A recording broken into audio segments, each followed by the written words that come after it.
जो बोलना हो तो तब माइक ऑन करिए। ठीक है। तो शुरू।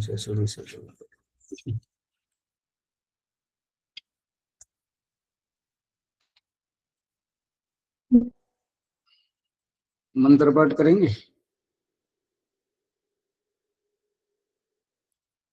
आज जी, आज करना पड़ेगा। आज वैसे ही खाली बात कर लेते हैं अभी। कल कल से जी फिर वो इसको दूसरा एपिसोड शुरू से करते हैं। तो अभी आपके पास अग्निहोत्र का जो अग्न्याधान होने के बाद अग्नि प्रज्वलन का जो मंत्र है, उद्बुद्ध स्वाग्ने प्रतिजागृहे त्वमिष्ठा पोते संसृजे थामयंच। वो राम मोहन जी कुंकुम गुंगुम बोलते हैं, वो उच्चारण दोष है, उसको आप ठीक करिए। वो उनका सस्वर की दृष्टि से आप बोल रहे होंगे, पर एक यहाँ पर कुंकुम कुंगुम बोले तो फिर सगम सृजे धमयंच ये होगा, सगम होगा। वो सगम का अर्थ यहाँ तेलुगु भाषा में आधा का अर्थ वो निकलता है, तो इसलिए यहाँ पर संसृजे धमयंच। तो यहाँ पर ये प्रकरण है कि ये जो अमृत उपसरण से अमृता प्रधान में से जो जन्मने वाला जो बच्चा होता है, वो उसके जन्मने के बाद गर्भ का नाल उनको काट दिया गया तो उसको भूख लगता है, तो उसके शनो देवी रभिष्ट से हे भगवान, अभी मैं इस अवस्था में एक तरल पदार्थ चाहिए, वो मेरे को इष्ट भी हो, पीने के लिए भी हो, और मेरे इर्द गिर्द उसको श्राव कराइए। तो उन्होंने कहा, ईश्वर ने कहा तथास्तु, जा करके अपनी माँ के पास स्तन्य का पान करो। तो वो दूध पीने लग जाता है। तो ये हो गया। अब ये अंगस्पर्श की शनो देवी रभिष्ट अंगस्पर्श से पहले ये जो पहले वाली बात प्रभाकर जी ने ये पूछा था कि भाई वो तो बोल ही नहीं पाता, वो झिल्ली में बंद पड़ा रहता है, वो तो आंखें बंद है और मुंह भी बंद रहता है और नाक में भी वो बासी खाई जमी रहती है। तो इस कारण से वो कैसे इसको, तो ये तो ऊहित है। दयानंद सरस्वती ये संध्या उपासना और पंचमा यज्ञ जो है, ये कर्म कांड नहीं है, हमारा जीवन का सुधार है। हमें अपने इस जन्म से हमें तरा रहे हैं, भवसागर से तरा रहे हैं, तो इस जन्म के रहस्य को बता रहे हैं। तो इसलिए स्वर्ग से आने वाली जो आत्माएं हैं वो ईश्वर से संवाद कर रही हैं। तो ये ईश्वर, हम यह स्वर्ग में नहीं रहना चाहते, हमको पुनर्जन्म चाहिए, माता पिता और भाई बंधु मित्र इनके संयोग में हम जीना चाहते हैं। तो ईश्वर ने कहा, जा जैसी तेरी इच्छा, जा जैसी तेरी इच्छा, वो उसका प्रमाण है। ये अज्ञादान में अग्निहोत्र में अज्ञादान होने के बाद उद्बुद्ध स्वाग्ने प्रतिजागृहि त्वम इष्टा पूर्ते संसृजे थामयंच, ये मंत्र प्रमाण आप देख लीजिए। ठीक है। तो वो देने के बाद ईश्वर ये कहते हैं कि अब ये अंग स्पर्श के लिए बात आ रही है कि जा, पर जाएगा कैसे, तू तो वहां पर जा करके फिर परेशान हो जाएगा, तो तुम्हारे मनोरंजन के लिए ये इंद्रियों को ले जाओ, कह करके अब भगवान उनको ज्ञानेन्द्रिय कर्मेंद्रिय दे देते हैं। तो तब ये इंद्रियों से क्या करते हैं, तो इसका अंग स्पर्श। अब बात आई पकड़ में, प्रभाकर जी म्यूट में है। हाँ जी, हाँ जी, हाँ जी, पकड़ में आ गया। पकड़ में है? हाँ ठीक है बस। जी जी। अब वाक वाक, अब राम मोहन जी सुनिए, प्रभाकर जी ने तो 2-3 बार सुने हैं। हाँ जी। वाक मत, किसी से कुछ बोलने के लिए हम इतने आतुर आतुर रहते हैं, बोलना चाहिए उनको, ये बोलना चाहिए, बच्चे के लिए ये बोलना चाहिए उनको, नौकर है तो उनको ये बोलना, ये गुरु है तो इनको ये बोलना, माता पिता से ये बोलना, बोलने तक। अब बोलने के बाद फिर संतुष्ट रहते हैं। तो जो बोलने से पहले जो उतावलापन है, जो असंतृप्ति है, बोलने के बाद तृप्ति, मैंने तो बोल दिया, आगे उन्हीं की इच्छा। ये वाक अवाक, और ये अवाक का अर्थ ये आ रहा है कि ईश्वर, राम मोहन जी देखिए, ईश्वर हमारा पीछा कैसे कर रहा है कि हम स्वर्ग से आने के बाद हम जिस किसी ग्रहों में हो या किसी भी भूखंड में हो, और जिस किसी द्वीप में या जिस किसी देश में जिस किसी भाषा में हो, वहां पर हमारा जन्म के लिए, जन्मदिन मनाने के लिए पूजा पाठ के लिए पुरोहित आते हैं, और मर जाए तो उसका अंत्येष्टि करने के लिए पंडित जी आते हैं।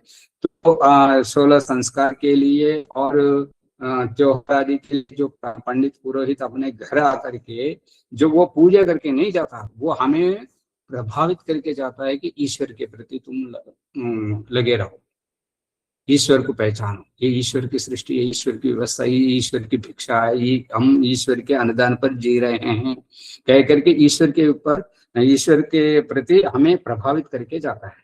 तो इसलिए जब तक हमें कुछ समझ में नहीं आता तब तक वो पंडित पुरोहित को बुलाते हैं, वो जैसा बताते हैं वैसा करते जाते हैं, और जैसे जैसे हमको समझ में आने लगेगा तब हम संध्या करने लग जाते हैं और अग्निहोत्र करने लग जाते हैं, ध्यान करने लग जाते हैं, जप करने लग जाते हैं। जब हमको पूरा पकड़ में आया तो फिर पंडित पुजारी को छोड़ देते हैं, हम जाकर के अलग से बैठ जाते हैं ध्यान करने के लिए, गुफे में हो या चाहे और ध्यान मंदिर में हो, हम साधना में बैठे रहते हैं।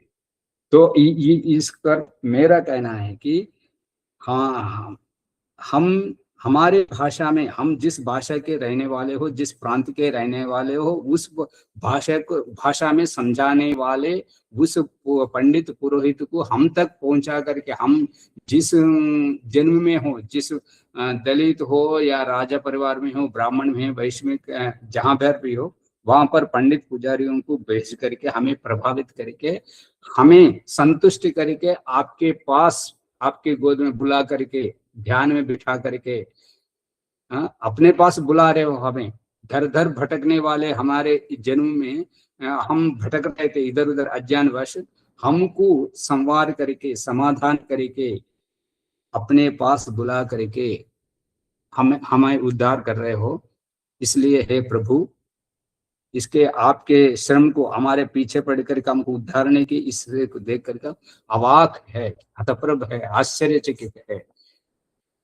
और जो नास्तिक है वो कहते हैं कि वो ईश्वर नहीं है, कुछ नहीं, वो दिखता नहीं है। पर एक ये पंडित पुजारी आकर के हमको क्यों प्रभावित कर रहे हैं, गुरु हमको इच्छोपित संस्कार क्यों कर रहे हैं, वेदारंभ से हमको विद्या क्यों पढ़ा रहे हैं, क्यों हमको ध्यान सिखा रहे हैं, क्यों हम कैसे हमको साक्षात्कार कर सिखा रहे हैं, आत्मा परमात्मा का ज्ञान कैसे दे रहे हैं। राम मोहन जी समझ रहे हैं कि नहीं? तो ईश्वर हमारे पीछे पड़े हुए हैं। हाँ जी, समझ रहा हूँ। जैसे अपने कोई किसी के व्यक्ति के बच्चे यदि भटक गए हैं तो उनको ढूंढने के लिए जितना तड़पते रहते हैं, उस प्रकार का भगवान ये पंडित पुरोहित धर्माचार्य और गुरु आदि के माध्यम से हमें सक्रिय करके, सचेत करके, संवार के अपने पास बुला रहे हैं। ये कोई कम है? प्रभाकर जी समझ में आ रही है बात? जी हाँ जी, हाँ जी।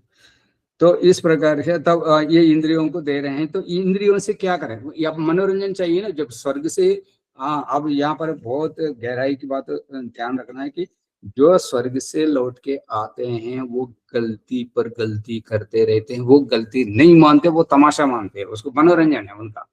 और जो मतलब जैसे मान लीजिए जो खूब भूख लग रही है, वह आंतें चिल्ला रही हैं पेट के अंदर, गड़गड़ा रही है, तो उनको भूख तेज है तो वो भोजन के लिए जा रहे हैं, पर वो उनके सामने से एक और अच्छा परिचित वाला व्यक्ति वो भोजन से उठ के आ रहे हैं। तो आप कहते हैं कि भाई आ जाओ हम भी भोजन करें। नहीं भाई, तो मैं तो खा के आ रहा हूँ, हाथ भी नहीं धोए, हाथ धोने के लिए जा रहा हूँ। जो भोजन से आ रहे हैं वो तृप्त होकर आ रहे हैं, और जो भोजन के लिए जा रहे हैं वो तड़प तड़प करके जा रहे हैं। तो अब जो संध्या करने वाले, आध्यात्मिक जगत में रहने वाले, वो नीचे से ऊपर को जा रहे हैं, और जो गलती पर गलती करते हुए आ रहे हैं वो ऊपर से आ रहे हैं, स्वर्ग से आ रहे हैं। जो नीचे से क्यों ऊपर को जा रहे हैं? तो जो अभी वाक वाक प्राण प्राण चक्षु चक्षु श्रोत्र श्रोत्र नाभि हृदय कंठा, ये सारे बाहुभ्य सबलम, ये सारे, और भूपुनत शीर्ष भुवपुनत नेत्र स्वापुनत, ये नीचे उतर रहे हैं। नीचे उतरे तो फिर सत्यम पुनात पुनः शीर्ष, फिर से ऊपर चढ़ना, और खम ब्रह्म पुनात सर्वत्र। तो इस प्रकार का ये से अष्टचक्रों का ये सारे वर्णन आ रहे हैं। ये प्रकरण का ध्यान रखना। ये यहाँ पर ये अंगस्पर्श का मतलब है कि अक्रिय ध्यान, हमको क्रिया की ओर से अक्रिया को ओर ले जा रहे हैं। क्रिया मतलब जन्म, जन्म का मतलब पुरुष कुछ ना कुछ करने का, करने के बाद अब ईश्वर जो है करने, छींकने तक एक परिस्थिति, छींकने के बाद दूसरी स्थिति, खाने के से पहले एक स्थिति, खाने के बाद दूसरी स्थिति, खांसने के बाद, और यज्ञ करने के बाद, यज्ञ करने से पहले, यज्ञ करने के बाद, संध्या करने से पहले, संध्या करने के बाद, असंतृप्ति से तृप्ति की ओर ले जा रहे, क्रिया से अक्रिया की ओर ले जा रहे। ये अक्रिया की ओर ले जाने की प्रक्रिया हिप्नोटिज्म है, वशीकरण है। ये वशीकरण कहाँ के लिए? यदि स्वर्ग जाए तो तुरंत तुम फिर मैं दोबारा जाऊंगा, मैं इस जन्म में जाऊंगा, उस जन्म में जाऊंगा, फिर ये नहीं कहना। इसलिए जो करना है करके आप, असंतृप्ति से तृप्ति। और ये इसलिए वाक अवाक, वाक बोलने के लिए आतुरता, और बोलने के बाद अवाक शांत रहना, तृप्त रहना। बस मैंने तो बोल दिया, वो उनका करना ना करना उनकी इच्छा है। ये इस प्रकार का। और प्राण, प्राण सांस लेने के लिए, अब इसके लिए, सांस के लिए तो मंत्र है। राममोहन जी बगल में एक कॉपी रखी है, पेन रखी है, जो मंत्र बोला जाता है वो तुरंत आप लिख लीजिए, बाद में आप देख लीजिएगा। ये प्राण, प्राण के लिए गर्भ में जब रहते हैं तो शिशु गर्भनाल से माँ के श्वास से उसके पोषक तत्व सारे पिंड तक पहुंचाते हैं।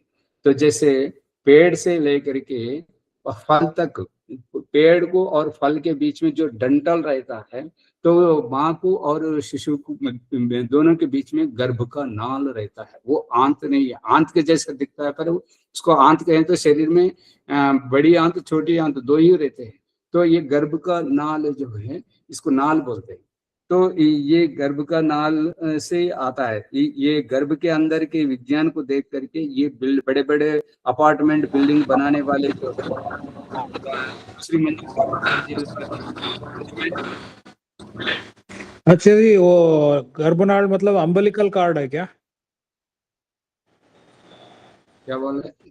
गर्भनाल मतलब अम्बिलिकल कार्ड?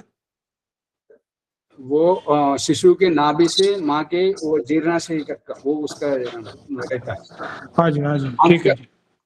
हाँ जी, उसको तो उसमें जैसे पेड़ से पोषक तत्व फल को पहुंचाने के लिए ये डंठल जो रहता है, इस प्रकार का डंठल पर लटका रहता है आम आदि, तो उस प्रकार का ये शिशु जो है वहां के जीर्णाशय से गर्भाशय तक वो संपर्क रहता है, वो गर्भ का नाल। तो उसके पोषक तत्व आते रहते हैं। वो पोषक तत्व जड़ है, वो कैसे सर के आगे? रक्त जड़ है, अन्न जड़ है, और पोषक तत्व सब जड़ है, वो आगे कैसे सरके? तो इसलिए माँ के सांस के साथ जोड़ करके, धक्का दे करके वो शिशु तक पहुंचा रहे। और इसी विज्ञान को ऋषि मुनियों ने बाहर लोगों को समझाया है, तो इसका आविष्कार किया। बड़े बड़े अपार्टमेंट में रहते हैं, दूसरी मंजिल, तीसरी मंजिल, 10वीं मंजिला से वो एक सीमेंट का ट्रक आता है, ट्रक से ऊपर जाता है। तो ऊपर सीमेंट और रोडे और कंकड़ और रेत पानी कैसे ऊपर चलता है? हाँ जी, ये गैस की वजह से, गैस धक्का देने से, प्रेशर से जाता है जी। हाँ जी, प्रेशर से जाता है ऊपर। आप प्रेशर क्या है? प्रेशर से, प्रेशर क्या है? हवा गैस। का। हवा हाँ कहाँ जी, से आया? वो गैस बोलते हैं उसको।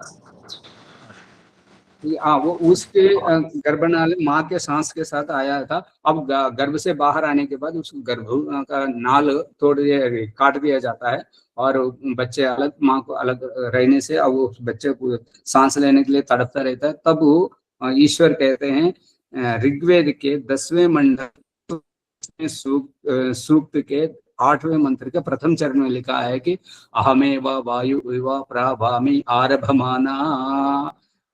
हे जीवात्मा, मेरे तेरा जीवन, इस मानव शरीर के इस जीवन को आरंभ करने के लिए तेरे नाक के सामने मैं वायु बन करके आया हूं, तेरा जीवन को आरंभ करने के लिए।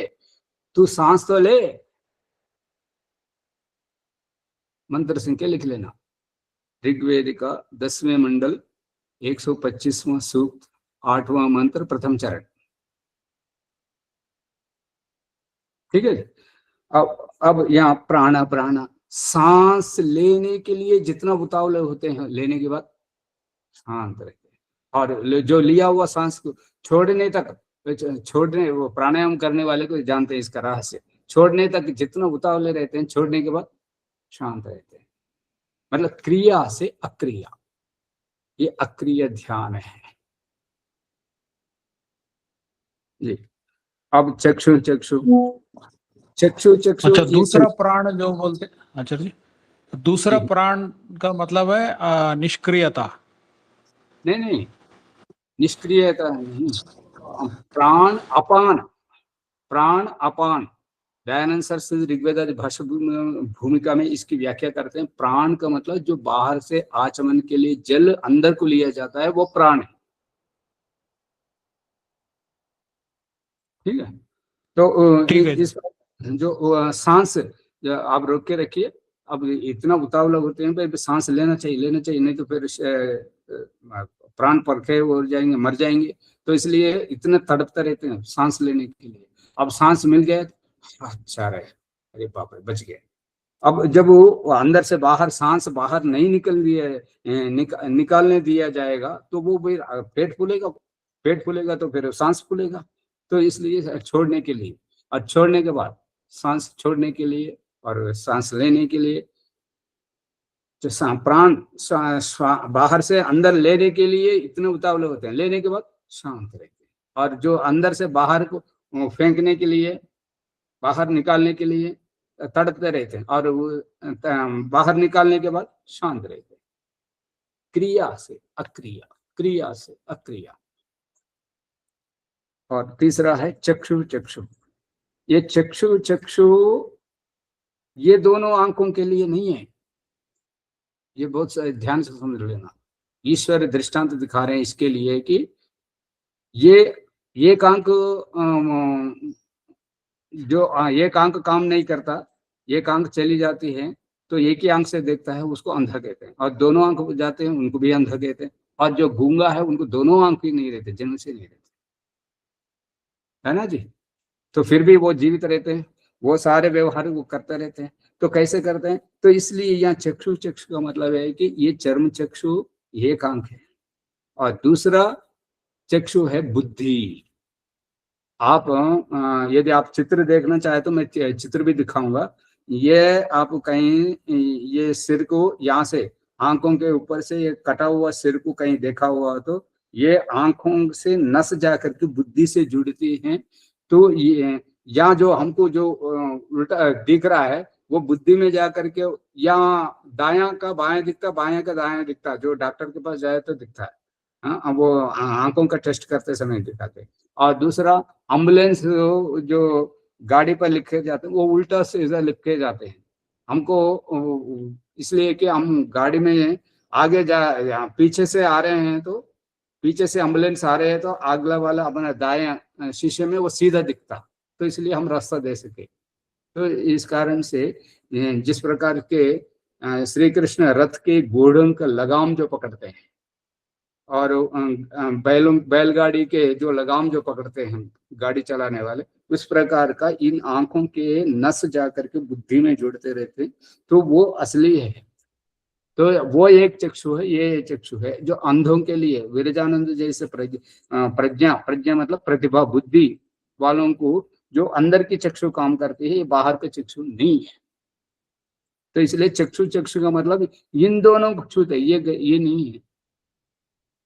इन दोनों को छूने का मतलब है कि यदि किसी को एक ही आंख है तो एक ही आंख छुए क्या? फिर दो बार क्यों पढ़ा? किसी को दोनों आंख नहीं है तो फिर वो कहाँ छुए? तो इसलिए अभी दोनों आंख रहने पर भी जो तीसरी आंख से काम लेते हैं उनको त्रिनेत्री, तीसरी आंख ज्ञान की, प्रज्ञा की चक्षु काम करती है जिसको, उसको अत्यंत प्रतिभावान मानते हैं। तो ये चक्षु चक्षु मतलब किसी चीज को देखने के तक जितना उतावले होते हैं, देखने के बाद संतृप्त रहते हैं, असंतृप्ति से तृप्ति की ओर, क्रिया से अक्रिया। बुद्धि से भी नहीं, मैं मेरे पकड़ में नहीं, फिर दोबारा देखना है क्या है। तो इस प्रकार बार बार बार बार, तो देखने के लिए जितना उतावले होते हैं, देखने के बाद तो मैंने देख लिया, हो गया। उसी प्रकार का श्रोत्रम श्रोत्रम, सुनना, ये श्रोत्रम श्रोत्रम मतलब ये दोनों कान नहीं है, ये कर्णेंद्रिय है। और उसका परिणाम बुद्धि के पास जाकर के उन्होंने क्या कहा था, इस शब्द का मतलब क्या है, तो वो आंकलन करते हैं। इस शब्द का ये अर्थ है, शायद ये कहना चाहते हैं। जो बहरे हैं उनको एक कान सुनाई नहीं देता, जिनको दोनों कान सुनाई नहीं देता, गूंगे हैं, तो वो भी तो सारे काम कर लेते हैं हमारे जैसे। वो कैसे, बुद्धि के आंकलन से वो देख लेते हैं। तो इसलिए श्रोत्रम श्रोत्रम मतलब ये शष्कुली, जो कर्ण शष्कुली है, और दूसरा इस शब्द को ग्रहण करने के बाद अंदर जा करके इसका मतलब क्या है, वो बुद्धि का तत्व। इसलिए 2 बार ये शब्द आए हुए हैं, श्रोत्रम श्रोत्रम। अब नाभि, समय हो गया जी, ये रिकॉर्ड होता तो अच्छा था, फिर कल कैसे भी रिकॉर्ड करना है ना। आचार्य जी एक शंका है, श्रोत्रम श्रोत्रम में आपने जो कहा, एक तो बाहर इंद्रियों से जो सुनते हैं वो है, दूसरा है सुनने का जो तन्मात्रा है उसको कह रहे हैं आचार्य जी आप? हाँ जी, वो तन्मात्र में ये रहता है, ये कर्णेंद्रिय से, ये कान के इंद्रियों से माध्यम से अंदर जा करके इसका मतलब क्या है वो अर्थ हमें बोध कराते हैं ना। हाँ जी, हाँ, ये इंद्रियों का करते हैं, हाँ हाँ, इसमें इंद्रियों का मनोरंजन हो रहा है जीवात्मा का। हाँ और जिस दिन मोक्ष के लिए जाएगा तो इंद्रिय जय होना पड़ेगा, इंद्रियों को जीतना पड़ेगा, इंद्रियों को वश में रखना पड़ेगा। हाँ जी, तो बिना इंद्रियों को छोड़ करके ये होता है कि किसी में प्रवेश करने के लिए गेट पास लेते हैं ना, इस प्रकार का। हाँ जी, हाँ जी, हाँ जी, आने वालों के लिए ये इंद्रिय, ये शरीर दे दिया, और जब जाते समय जीवन इंद्रियों को जीतना है, वश में रखना है, और शरीर को जीवन को यहाँ छोड़ कर जीवन मुक्त। ठीक ठीक ठीक है। हाँ जी, प्रभाकर जी समझ हाँ आ जी, रही समझ बात? जी, हाँ जी, हाँ जी, समझ गए। फिर वो फिर कल किस समय करेंगे फिर ये कल रिकॉर्ड? सुबह करें। रिकॉर्ड या अभी